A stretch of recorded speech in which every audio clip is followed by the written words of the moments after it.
Welcome everyone to Getting Hard in Libraries, the career development event hosted jointly by the student chapters of the American Library Association and the Association for Information Science and Technology. Thank you all for sharing with us where you're tuning from. We're so excited to have you with us tonight.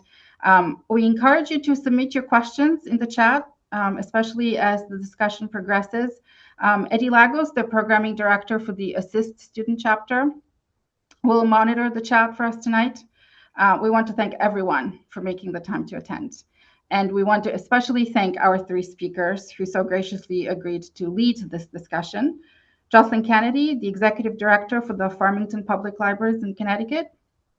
Bernd Becker, the Online Learning and Counselor Education Librarian at the San Jose State University Library. And Jessica Panella, Head of Outreach and Community Engagement at the University of Connecticut School of Law Library. So our goal for tonight is to address 5 broad categories of the hiring process: applying, interviewing, additional skills and experiences we need as future librarians, career growth after we get the job, and the challenges that we're facing. So before we get into the discussion, we would love for those who are joining us tonight to get to know our speakers. So turning to you, we'd love to hear a little bit about your journey, what brought you to your current role, and what kind of work do you focus on today? I think you're gonna have to call on one of us, Pulya. Jocelyn, you will start. Hi, everybody. I'm super excited to be here. There's so many of you. This is amazing. So I work in a public library. I'm the director, as Pulya said. My journey to this particular position actually was by way of academic library. So as people were coming in, I was saying, oh, I've lived there, I've lived there, lived there. I started out in law libraries, actually. I went to the University of Washington for library school and worked in their law library. And then I went to the University of Michigan, where I was a research librarian. And then while I was at Michigan, I became the head of circulation. And I left Michigan to go to the University of Connecticut, where I was the associate director for library services at the law school. And from there, I went to Harvard University, where I was the executive director of the Harvard Law School Library. And 3 years ago, actually, my father passed away. And I was sort of thinking about what I wanted to do with my one precious and wild and precious life, to quote Mary Oliver, thinking like if I only had 30 years left to live, what do I really want to do? And it was really to get into public libraries. My favorite thing about working in libraries is interacting with patrons and being really connected to the community. My core values are community, connection, and contribution. And I was feeling like at the point where I was in my career, because I was so high up the administrative chain, I really was not able to connect with the individual users of our library. Like all my community contribution and connection was really with other senior leadership administrators at the law school. So that's why I pivoted into public libraries, and I've been here for 2 years. Jessica, I'll do like throw the popcorn. Right. Hi, all. I'm Jocelyn. I'm also really excited to be here. I am at the University of Connecticut School of Law Library. I got into libraries. I was playing what to do with a history degree, museums, archives. I don't know. And I ended up actually working at a library as a student employee. And then the director said to me, "Hey, you can do this for a living." I was like, "Oh, this is great." I got really lucky because I was either going to become a librarian or a lawyer. And I did not know law libraries existed, but I got lucky in that I got a library assistant job at the UConn Law Library. And I've been here for 20 years. This is where my story is actually a little bit abnormal. I'm on my 6th job. I've done a series, I did 2 different library assistant positions, got my library degree, and then have done 2 or 3 different librarian jobs. I was in administration, I was in access services. Now I'm in outreach. Typically in law libraries, typically in academic libraries, if you want to change positions, if you want to go up or lateral, you typically change your organization. For whatever reason at UConn, every time I think my foot is out the door, somehow I'm pulled back in. I'm really excited to be here and talk about hiring. I realized in preparation, I've done 20 years of hiring here, library assistants. I've sat on many and chaired many librarian searches across the university. In my administrative role, I did a lot of the administrative end of hiring across the School of Law. And actually, the proudest moment I've ever had in my career was the School of Law staff elected me to serve on our dean's search. So I've seen hiring at sort of a wide variety of areas. And I'm really excited to talk to you about it today. It's awesome. Well, hello, everybody. Thanks for taking the time to meet with us. My name is Bernd Becker. I am an academic research librarian, tenured faculty member at San Jose State. And actually, I've been in this job for 15 years. And before that, I had one job in a smaller psychology library. But for the most part, I've been planted here. So my career has grown here. Everything I've done, my lens is through San Jose State. Um, my degree is actually in psychology, but I didn't know what I was going to do with that either, and I never even thought to consider librarianship, like an MLIS. It was never on the radar. But I was working in a law firm as a legal assistant. Um, and I was talking to somebody, and my favorite part of that job was that I got to organize the law library, right? The case library and all that, and just keeping that organized. And that was just like the I love that part of the job, and that kind of says a lot about the other part of the work. But I was talking to someone about that, a friend, just random friend, and they said, "Oh, you should look into going to library school." And I was in San Francisco at the time, and they were like, "Oh, there's a school in San Jose State." And this was early 2000s, and this I had to actually go to the bookstore and pull up one of these career books to find, the contact information. It was old school, but so I got into the SLIS program at San Jose State, and then during that time, still really wasn't sure what track I kind of wanted to go down, but I got an internship, a reference instruction internship at the King Library, and it clicked. So I love the educational environment. I love the learning process. I like constantly keeping up to speed on the educational environment, the university system. Love working with students. So that's where it all clicked. So it was that internship that really I was like, oh, this is it.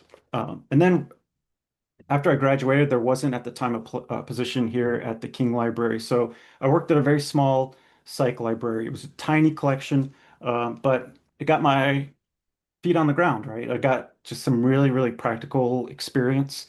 And then as soon as a position opened up at San Jose State, I gunned for it. And um, it's been 15 years since then.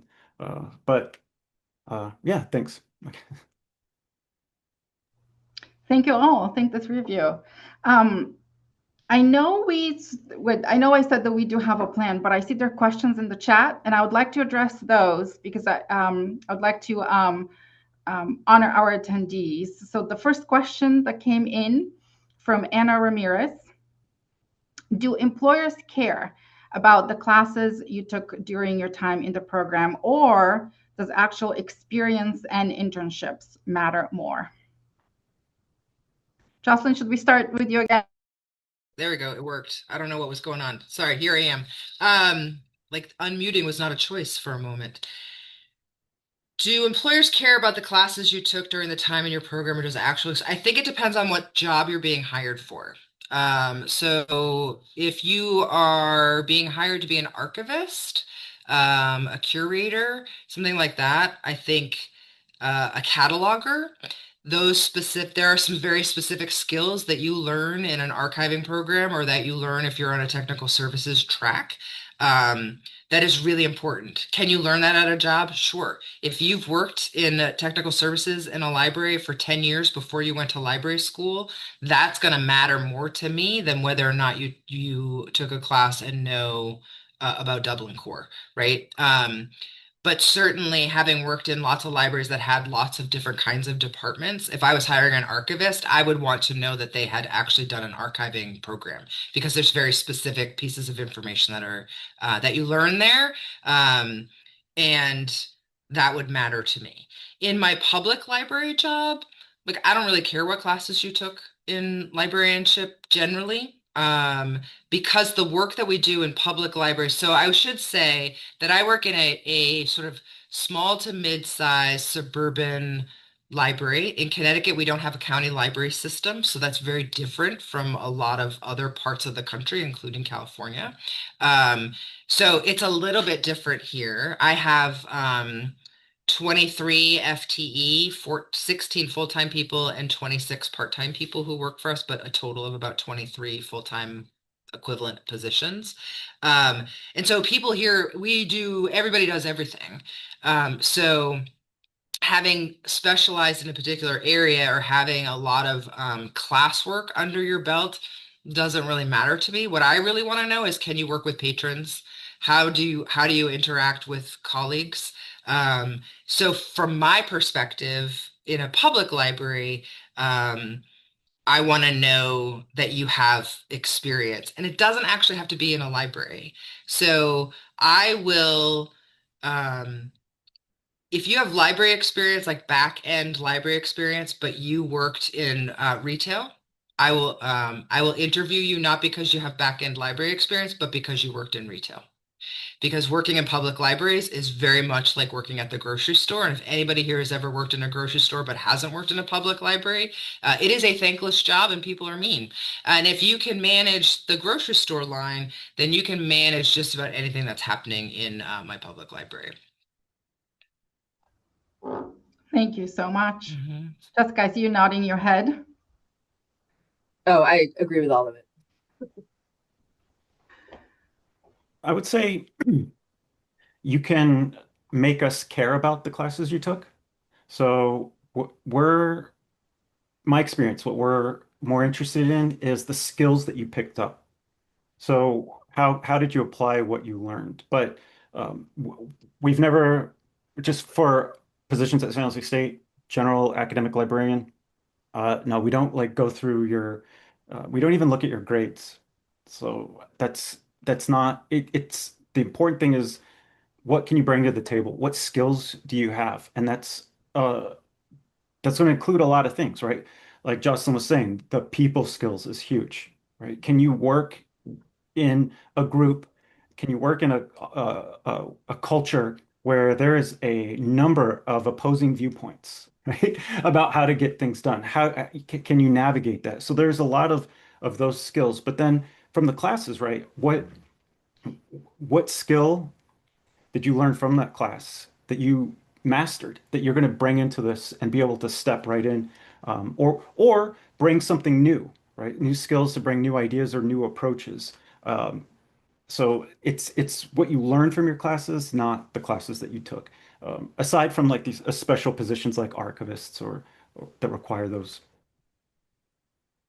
Thank you so much.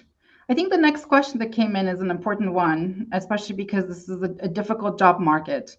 So it's a very specific question for academic libraries, but I think broadly can be applied. What is the starting salary for an academic librarian?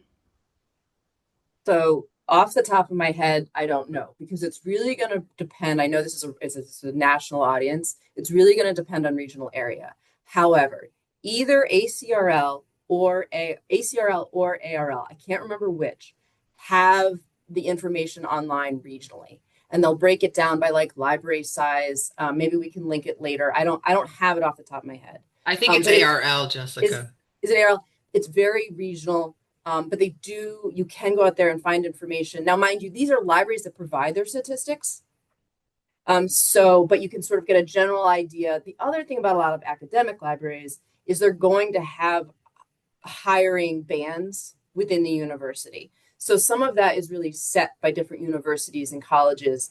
But there is some national statistics out there.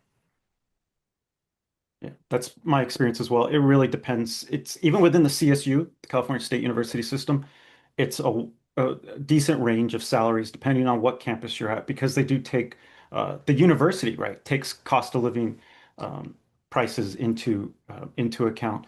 But also in terms of within academic jobs, there's quite a few different tracks that you might have.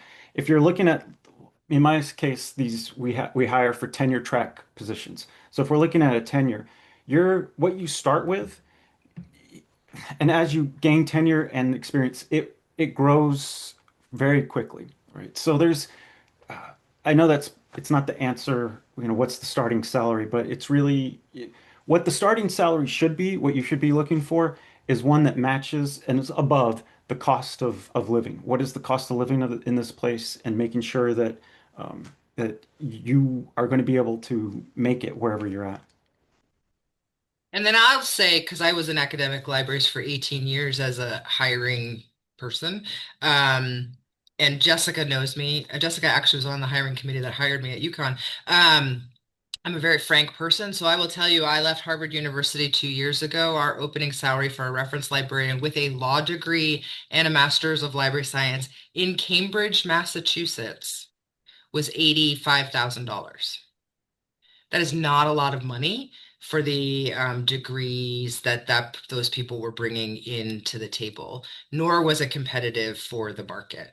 So my suggestion for folks who are looking at academic positions and academic libraries or academic institutions generally do not like to post salary ranges when they post positions.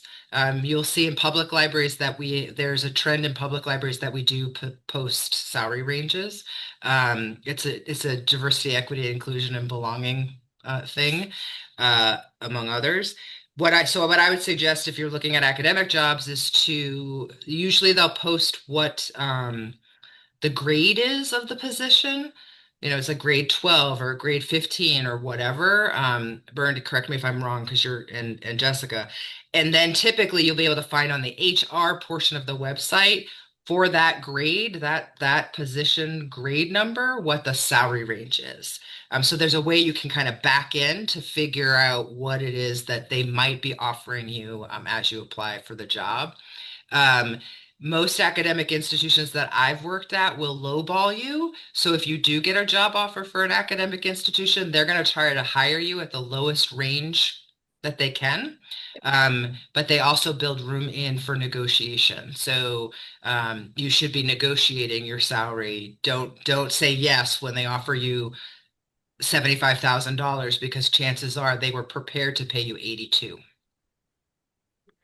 So in the CSUs, we call it the salary schedule, and that's Mhm. public information. So, right, the advertisement will be for a 12-month librarian, and you can go to the CSU's salary schedule, and it is literally just long chart, and you find, Control F, 12-month librarian, and you'll see the range, the lowest, minimum, right, the uh, medium.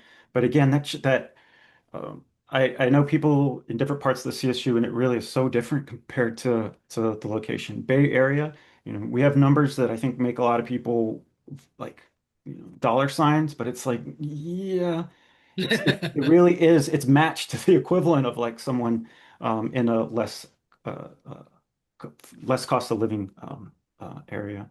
But look at if you're if you're looking at school in a university system, public system, salary schedules. That's usually the name that the key term that you can use.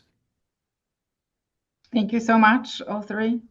The next question is, does working in another department in higher education make you more likely to get an academic library job?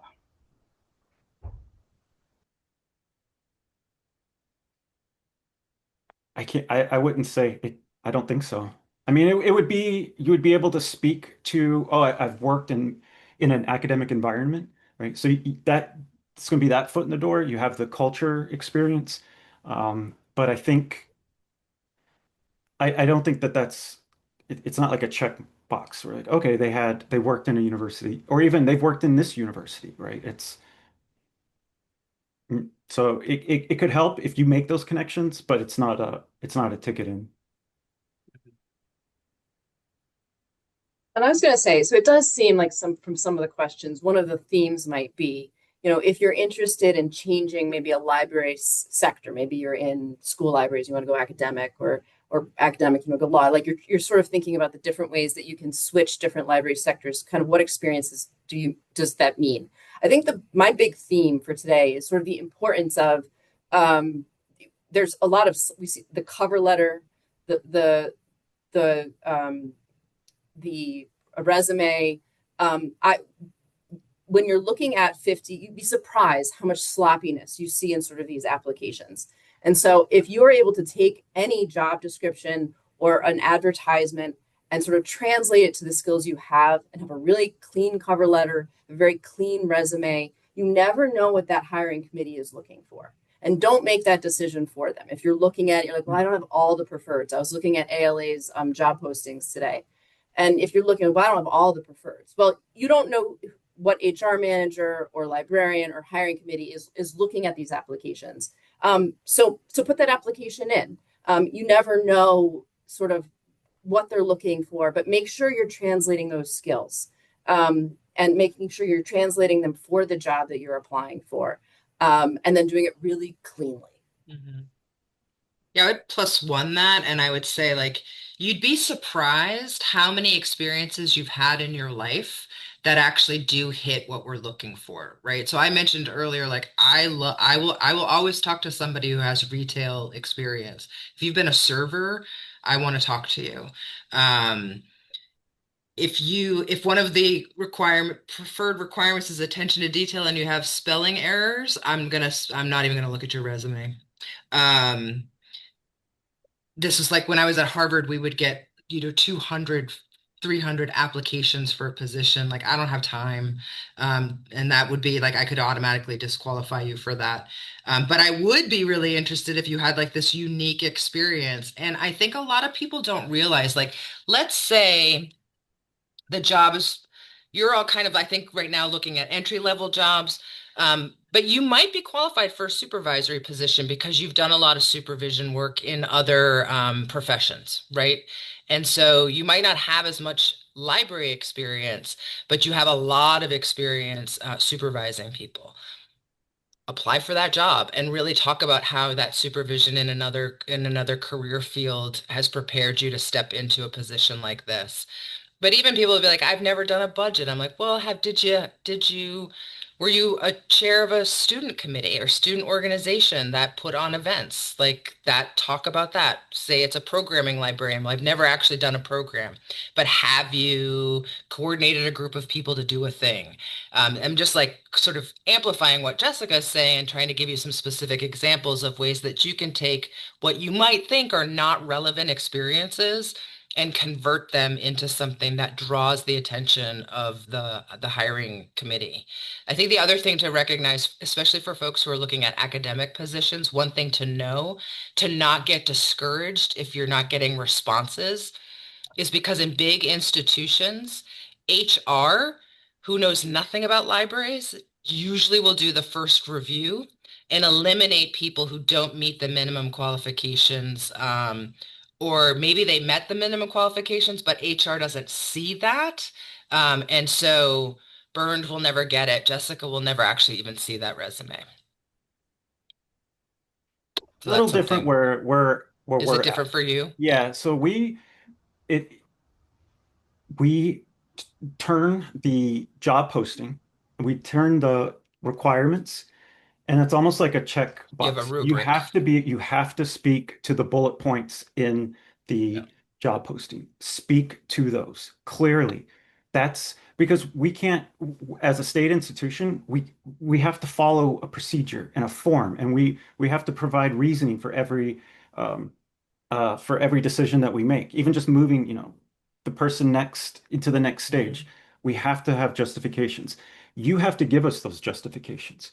The justifications that we're looking for is you speaking to the bullet points. So that's where you can bring in, I saw someone talking about transferable skills. S- Talk about how those transferable skills line up with what the requirement is. That's focus on that. We literally have a checkbox, check sheet going through how much does this person meet this requirement. If you don't speak to that, we can't give you credit for that. Or if you think of it as like credit. Um, but think about how you can turn your experience, your skills into meeting those requirements. Something to look out for in job postings as well. And I've seen, and we do it at San Jose State. We don't call it an entry level position, but our requirements will be experience or coursework in. So that's On in the CSUs, that's kind of like that lets you know it's more of an it's open to being an entry level position, experience or coursework. And we were saying, so then what does that mean? Courses? Don't say I listed these classes. Talk about the courses, what like I said earlier, the skills from the courses.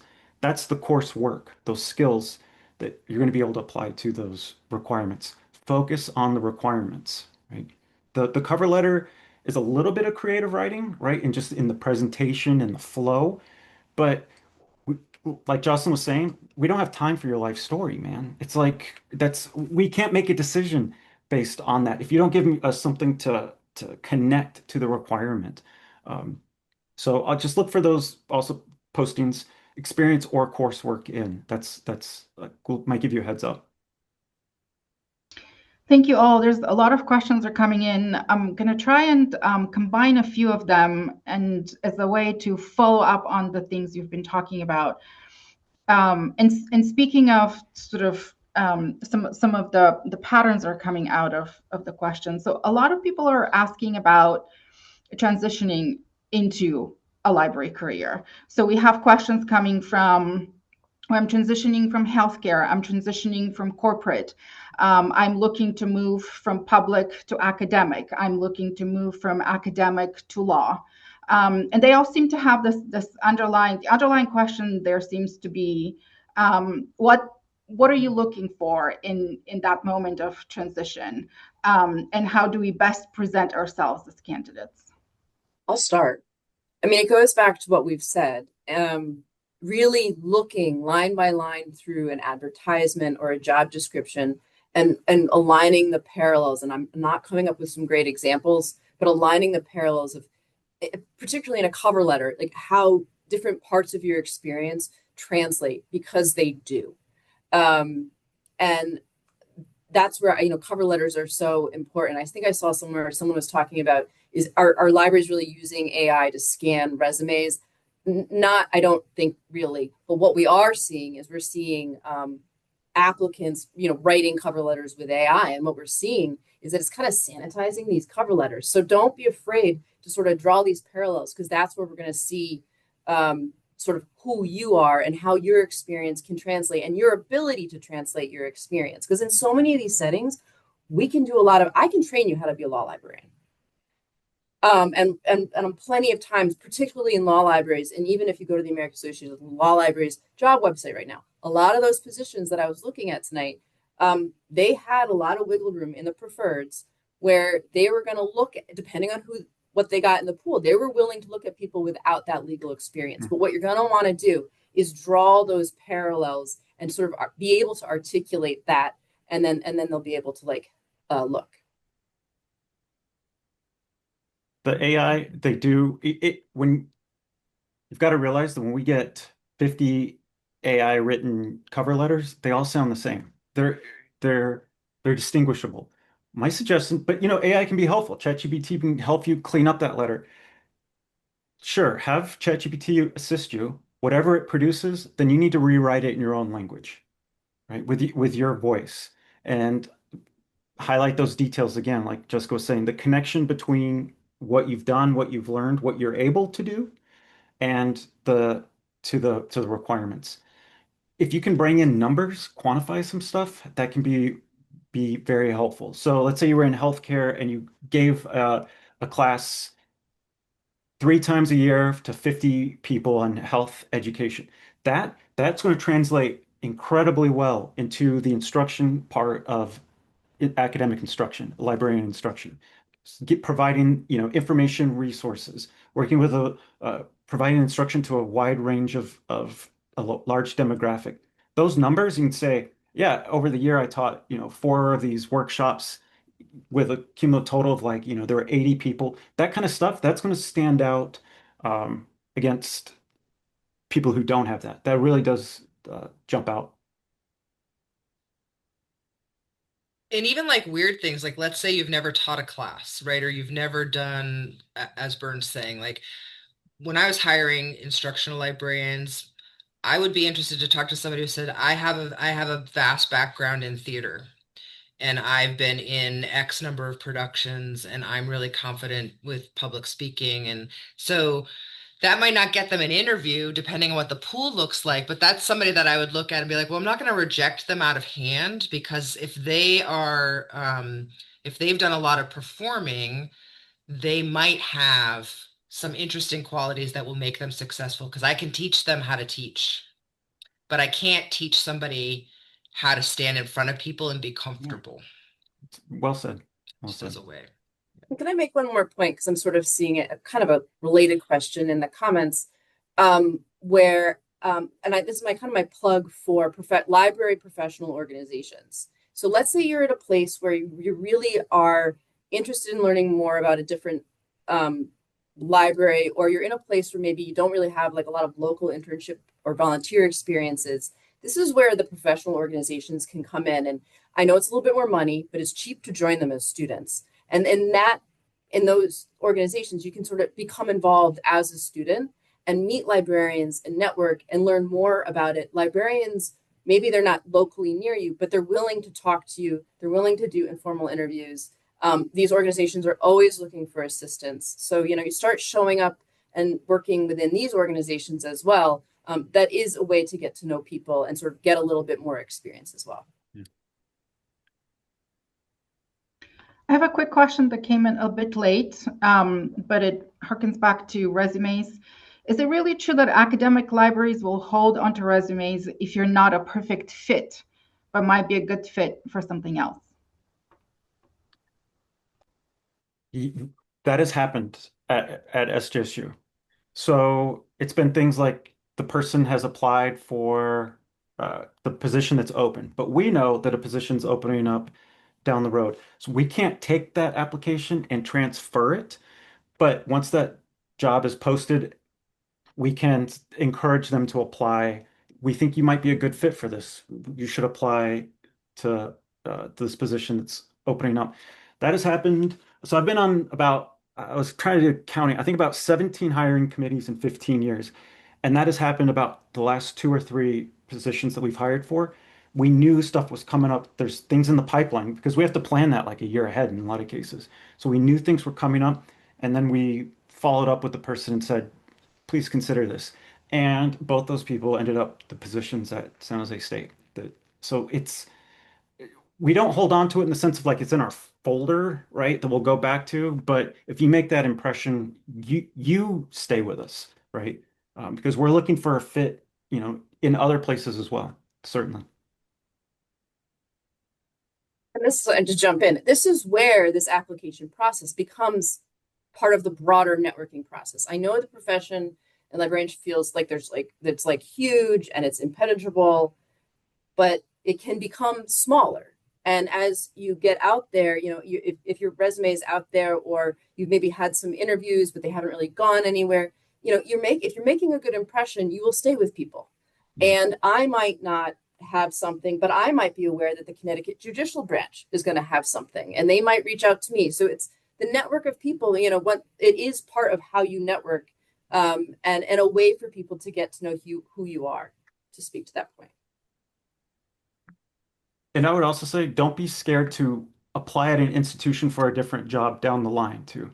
So the reason you didn't get it, you could have been an awesome candidate, but it's just how it goes, right? It's luck of the draw. I don't use that, but it is random. The pool is random. So the thing is, you might have been rejected, or didn't get asked the job for some reason that has nothing to do with you. Don't be scared to apply again for a different position at the same institution. And it's also I have stories where the person made it through interviews, right, but didn't get the position. Then they applied again. And a lot of us are always on the same committees, on the hiring committees. We were like, oh yeah, we liked her. She was good. She was good. We know what we're getting with her. Let's bring her in. She's met these requirements. So there's the interview process is also that's part of it as well, right? When you're able, that is kind of a networking element where you're talking and connecting with the interviewers. We will remember you, right? Yeah, I've recommended so many people for jobs at other institutions that they just weren't, they, for whatever reason, we didn't hire them at the institution I was working at, but they were perfect for this other institution. And so I will like give people's names to other people. Um, I will also at professional association events. I talk to a lot of people because I just am that way. Um, and I'll meet somebody and be like, "Oh, I know somebody who's hiring. You need to go talk to them. Let me introduce you." Right? So to Jessica's point, like don't underestimate the value of the relationships that you're building with your cohort, with your faculty who are teaching your classes, with people you volunteer for, and even quite frankly, like somebody who lives down the street who might like know somebody. Like you just don't ever know. And if you make an impression on me or I see something in you, right? I'm gonna try to get you a job. And you may never know that I'm actually doing that, right? But I will remember you. Public libraries do hold on to resumes. So that wasn't part of the question, but for those of you in the crowd who are public libraries, I have a folder of resumes. Uh, and I'm just, I will ask, do you mind? So I don't do it without asking somebody's permission. Is it okay with you if I hold on to your resume? Would it be okay if I contacted you in the future, if we have another opening? Because I think you were a great candidate. It's usually when someone rejects my job, but I also do keep some for folks that just they were the second one um, on the list.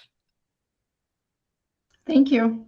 One of the earlier questions that I skipped, what are some particulars of working in the type of library you work in that were surprising to you? Maybe something that surprised you when you first started.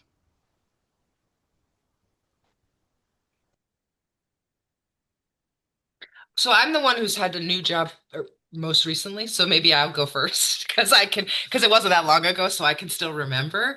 I think what I found most surprising about public libraries, and remember, I'm an administrator and I came from an administrative position, was how much it was like my other job, but more fun. Like I actually have significantly more fun at my current job than I ever did in an academic library. Um, the and then as I was here kind of like in the space and a lot of my colleagues, the folks who report to me were like, well, you've never worked in a public library. I was like, that's true. But it's remarkably similar. And that was actually surprising to me because I actually thought it was going to be a little bit more different. That's not proper English. So that it's remarkably interesting how similar academic and public libraries are. There's a lot of, I would say, perspective is also super interesting because I'm in this position. I'm like, this is so not stressful. Like, my job is not stressful. But then I talk to my colleagues who have been in public libraries for their entire career, and they're like, this is the most stressful thing ever. And I was like, oh, you don't even know. Um, so some of that is just like perspective, right? Which is why I think changing jobs and going to different institutions can be super helpful. I think there's a value to staying with one institution, but clearly I have not. I have worked for multiple institutions at different levels. And I think that when things start to get sort of I'm off topic now, but I'm just going to go with it, right? When things start to get stressful in one environment, that might just be time to try something different. Anyway, public libraries are awesome. So if you're like on the academic track, like let me tell you, like please just go spend a little bit of time in a public library because literally when I'm having a bad day, I go downstairs and I read a book to a 3-year-old. And if that doesn't knock you out of your bad mood, I don't know what will. And you cannot get that at most academic libraries. Come work Most, at the not King all. Library. We're the San Jose's public library and San Jose State. So you can view, Maybe I'll come work with you. it That'd be was, so we used to have a amazing. shared reference desk. So I have done public and academic reference. But I think what I was thinking about the craziest or biggest shock was campus politics Mm. and how that really just shapes the library's vision and then what the library is going to be focusing on. So it's a big deal. Like we're the campus by politics, I mean the campus direction, which all comes from the president or the provost, and it really can shape and change directions pretty quickly. But I think day-to-day stuff, I had no idea how much committee work I would be doing. So half of my job at this point is just a lot of planning committees, action committees, different boards within the campus. I mean, you grow into those, right? So I wasn't on all of those at the start, but the first couple years it was all internal library committees because we're at the academic library, we're kind of helping plan what the library is doing. So that's all done by committee work, right? Shared governance. The amount of committee work and being able to function well in a committee is a huge skill, but that was the bigger shock, I think, to me. I want to represent special libraries for a minute. I think for law libraries, only 30% of law librarians, according to the American Association of Law Libraries, have law degrees. And so I think in special libraries, there's a that you need to have in medical, that you're going to have a science background or you're going to have a law background. I think there's sort of a misconception about that, and that large, like 70% of law librarians don't come to it with legal experience. And so that's sort of a misconception out there. And kind of like what Jocelyn was saying, we part of the role of the senior librarian, senior faculty, we will help you get some of those details, the day-to-day details. Okay. You'll have a mentor and someone walking you through that. We can help you teach you what to say and everything, but it's those skills. I think the thing about the theater was great. This person's able to stand in front of a bunch of strangers and hold themselves together. I mean, that's a skill. That is a necessary skill for library instruction. It's we can work through the content and the curriculum with you, but um, it's these it's these the skills. I keep coming back to skills. The skills that you can bring into the library are huge. And part of that, what's we're talking about skills to bring in at the academic on our end, man, being tech savvy is huge, right? So one of the things that we were kind of considering talking about was the being able to function in a hybrid environment. And at San Jose State, you have to be good at your job in person as well as online. And that's the tech savvy. We're online learning materials, like tutorials, online guides, running some web pages. That's huge, huge where we're at, right? So if someone comes in with some comparable skills, like, oh, I haven't worked with Snagit or Loom, but I have some video editing experience I've had these podcasts, right? And these professional level podcasts that I've done it all on myself. That's huge. That is a huge green flag where we're just like, okay, this person is going to be able to navigate this. So that's tech skills are really important where we're at now because at the education realm, it's hybrid. So you've got to be able to function well. Reference is online. Reference is also in person. Like, teaching is in person. Teaching is also online. Asynchronous, synchronous. So being comfortable with that is huge. So if I'm not sure if that's kind of comparable in the other types of libraries, but there are free software out there where you can start getting that experience. Loom, Loom, that's a screen recording software. You can just get comfortable doing minimal editing, just functioning in that kind of tech sphere. It's huge. Someone said, how important is it that you be familiar with AI? I mean, that is something that's going to be affecting all of our professions. So to get up to speed on that, start looking at the literature, start looking at presentations. There's a ton of stuff being written and presented on this. So you can figure out the direction that your type of library is going to be embracing or working with AI. And so you can be able to speak to that and start developing those skills as well. Jessica and Jocelyn, anyone, both of you are willing to follow up maybe on those sort of upcoming challenges in public libraries, academic libraries, a particular expertise that those sectors might be looking for when hiring. Those are some of the questions too. So just as a follow up. Jessica?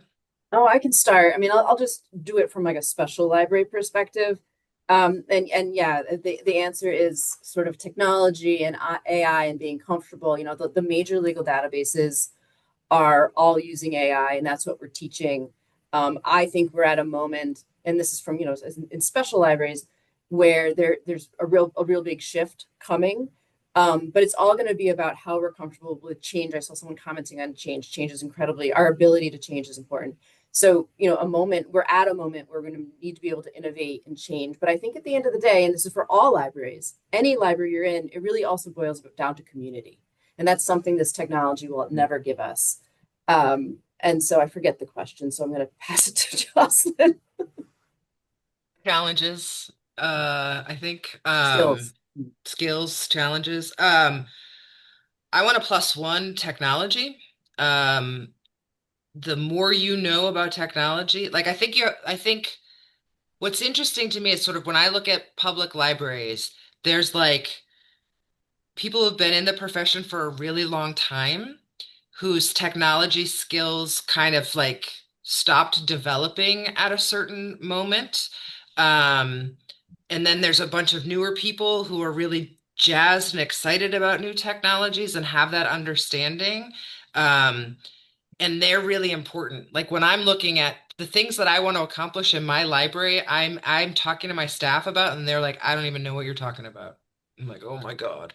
So I need people who understand how to use technology in ways that are beneficial to my community, to sort of tie into what you're saying, Jessica, right? My community wants to understand AI, which means I need somebody on my staff who understands AI so that they can find a speaker or put on a program that helps people understand AI. And that could just be like, what is Grammarly and how does it work and what does that mean, right? Like really basic. Like we're not talking about advanced necessarily. But how do you vet somebody who has that skill so you can run that program?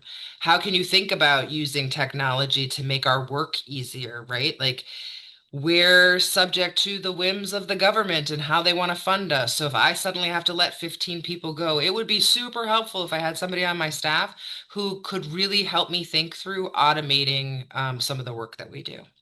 Not that I want to replace people, but like the reality is I'm still going to have to provide a service. So I think like that's a challenge, but also a skill that somebody could bring into the position. So I also lost track of the question, but that's just some stuff I wanted to say. We're coming to time, and I see one of the last questions. I'm going to read verbatim. So I'm hoping that we can end on a positive note. And the question is, we're living in scary times. What hopeful words can you share to encourage us as MLIS students? I have like 14 says I want to go last.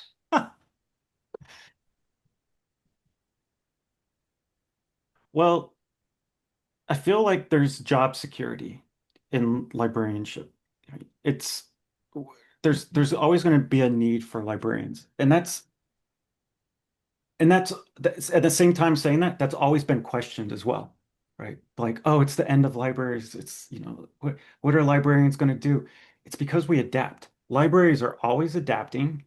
Librarians are adapting. We're adapting with our patron community, right? So we're libraries are always making themselves useful. We're always adding value to where we're at. And that's the history of libraries, right? So there's you're always going to hear, oh, libraries are hiring, they're not hiring. We're always going to be around, right? There's always going to be a use, and not the same people use us all the same at the same time, right? But it's there is a need. You have a place where you can fit. But libraries aren't going anywhere. It's just changing. We're changing how services are delivered. We're changing about the skills that we use. There's a lot of change, a lot of adaptation, because libraries are always adapting to that. So that's you can make it in this profession, right? It's not disappearing at all. And then I'll go, and I'm going to twist it a little bit and be hopeful on hiring as well. Because I think when we think hiring, we think there's going to be a magic something, and there isn't. It's just make sure you have those, clean applications. Make sure that if they ask for 3 references, you give them 3 references. If you need to refer to a number, follow the directions, draw those parallels between your experiences and what they're asking for. And we know it's so much work to write those cover letters, to put those applications, but you do the work, you're definitely going to see results and build your network and get a job. And Yeah, we live in hard times, right? And public libraries for sure are, and school libraries are taking it on the chin. I like some, so Eric Palmer, I think I said your name right. So the quote that got me on this path was from a county librarian who said, "We are the last bastion of democracy." Um, when I told my colleagues at Harvard that I was leaving Harvard University to go work at a little public library in Farmington, Connecticut, most of them thought I was insane. And one of them said, "I'm gonna like reenact this," went, "Yes, you're going to save democracy." That's a hopeful thing, right? And I would also say the other piece that I think is the thing that gives me hope every day, right? Is and this I experience this in academic libraries as well. When somebody walks in and they say, "I need something, I have this need," and you're able to put them on that track, they never forget that. And a lot of things that we forget about in our careers, all of us, no matter what you've done for your job, is how one single interaction with a human being can change the entire trajectory of their life. And you will never know that. Know that the work that you do in libraries, whatever kind of work that is, you are making a difference in one person's life, which makes a difference in another person's life. And it's like the rule of 100, right? You impact one person's life, you've actually impacted 100 people's lives. And each one of those 100 people are impacting another 100 people, which means, right, it's like that without a single drop of water, there would be no waterfall. Librarians are the single drop of water, and they're the waterfall. That's the hope. This moment that we're experiencing right now in our country and globally is just a moment. It's huge. It's hurting a lot of people. It's really hard to be in this space. But the work that we do every day when we show up is changing people's lives. And that matters. That gives me hope. I don't know of a better ending. This was, thank you so much to the three of you. Thank you to everyone who attended and made the time to be here, and for your wonderful, wonderful questions. I apologize that we didn't have time to get to all of them. But before we got onto the call, one of the speakers said to me, maybe this will be such a fantastic event. We need to make a series of it. So I will hold you to that. We'll hope to see you again. Thank you to the speakers who shared their experience in navigating the library job market. We hope that our attendees are walking away with at least a sense of connection to everyone who's advancing their career in libraries. Again, a big thank you to everyone who attended. We wish you the best in your career journeys, and we hope you have a good night.